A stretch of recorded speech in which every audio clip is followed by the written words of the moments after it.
Assalamualaikum warahmatullahi wabarakatuh. Kita awali kuliah ini bersama-sama membaca basmalah. Bismillahirrahmanirrahim. Kali ini kita akan membicarakan tentang surat Al-Fatihah, atau yang terkenal disebut dengan Sab'ul Masani. Sab'ul Masani itu adalah 7 ayat yang dibaca berulang-ulang.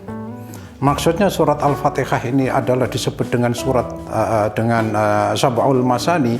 7 ayat yang dibaca berulang-ulang itu adalah dibaca di dalam sholat.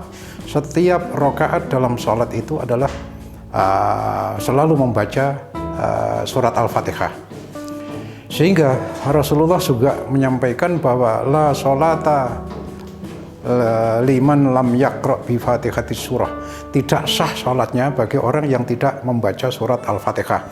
Maka kita kali ini adalah membicarakan surat Al-Fatihah, dan referensi yang saya gunakan adalah tafsir Al-Misbah atau tafsir surat-surat pendek. Pengarangnya adalah Profesor Dr. Bapak Quraish Shihab. Kita awali Sab'ul Masani dengan basmalah. Bismillahirrahmanirrahim.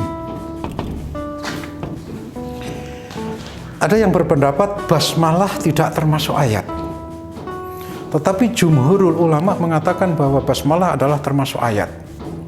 Maka konsekuensinya banyak sekali. Ketika ada yang mengatakan basmalah adalah sebagai ayat, maka setiap sholat membaca basmalah, ada yang disirrikan, ada yang jahar, ada yang tidak membaca karena tidak termasuk ayat.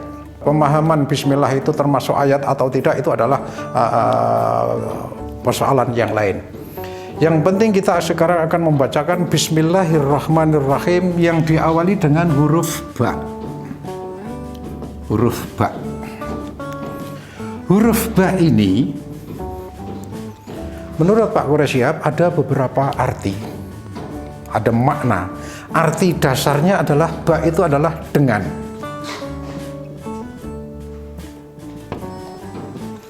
Kalau kita itu membaca basmalah Bismillahirrahmanirrahim berarti kita dengan nama Allah.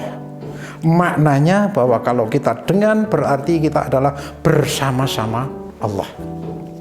Yang pertama. Yang kedua adalah aku memulai. Aku memulai. Contohnya begini. Ketika kita mau mengajar, kita mau bekerja, kita mau belajar, dengan mengucap bismillah, aku memulai pekerjaan ini, aku memulai mengajar ini dengan nama Allah, bersama-sama Allah. Yang ketiga adalah atas pertolongan Allah. Kalau kita melakukan satu pekerjaan, satu kegiatan yang positif dengan mengucapkan basmalah Bismillahirrahmanirrahim, berarti aku bersama-sama Allah memulai satu kegiatan dan atas pertolongan Allah. Jadi ini sudah perspektif tasawuf sangat luas sekali. Nah, biasanya kita itu mengucapkan Bismillahirrahmanirrahim itu hanya di bibir, tidak sampai kepada hati.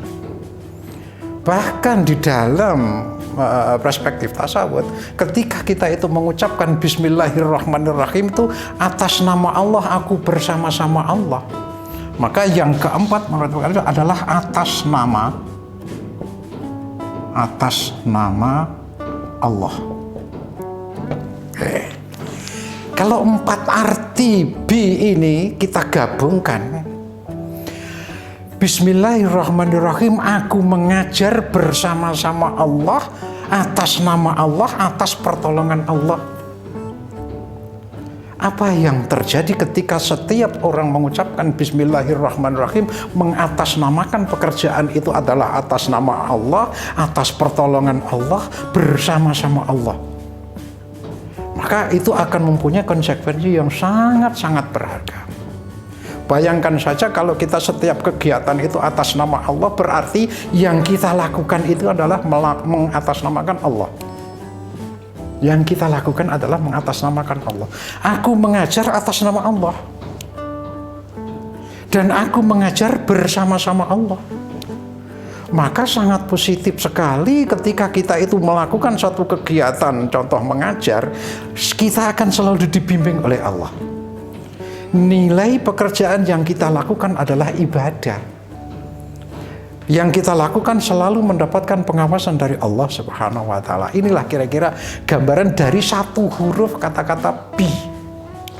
Maka ini sangat-sangat singkat sekali saya sampaikan di dalam kesempatan ini. Saya ringkas bahwa perspektif bi ini kita harus merasa mengatakan dalam hati kita, dengan nama Allah aku memulai pekerjaan atas nama Allah dan atas pertolongan Allah. Jadi kita sandarkan secara total semuanya adalah kepada Allah. Oke. Selanjutnya adalah kata-kata ismun.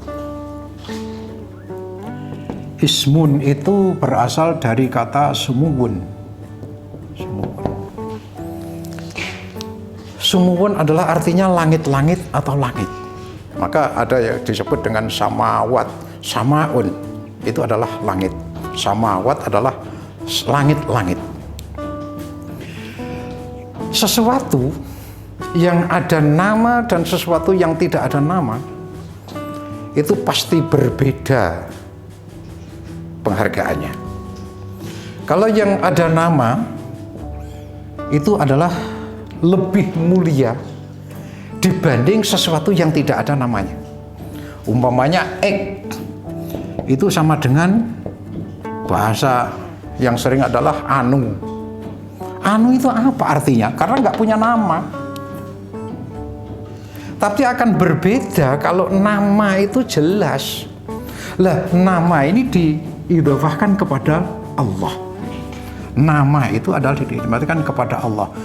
Ismullah adalah nama Allah. Berarti kalau kita itu mengatakan bahwa ismun atau sumuwun itu adalah tinggi dengan nama Allah yang maha tinggi, kan seperti itu kalau kita terjemahkan.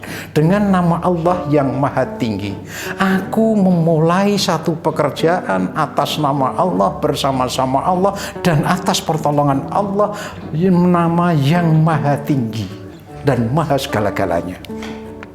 Lah, ini yang harus kita mulai dari diri kita, supaya kita tidak main-main dengan kata-kata basmalah, dengan bismillahirrahmanirrahim. Untuk apa kita harus menyandarkan semua kegiatan itu kepada Allah Subhanahu wa Ta'ala? Tadi supaya kita mendapatkan perlindungan. Yang kedua, supaya kita mendapatkan bimbingan dari Allah. Yang keempat, agar kita melakukan satu kegiatan itu punya nilai ibadah. Nah, di sini ini maka ketika kita itu sudah mengatasnamakan Allah, berarti perilaku yang kita lakukan adalah perilaku Allah. Ini jarang orang yang mengatakan itu, kecuali orang-orang yang orang-orang sufi, orang-orang tasawuf, orang-orang thariqah itu biasanya menyandarkan satu kegiatannya itu adalah semuanya itu karena Allah. Apalagi ada ayat yang mendukung di dalam Al-Quran itu, a'udzubillahi minasyaitonirrajim, inna sholati wa nusuki wa mahyaya wa mamati lillahi rabbil alamin. Oke.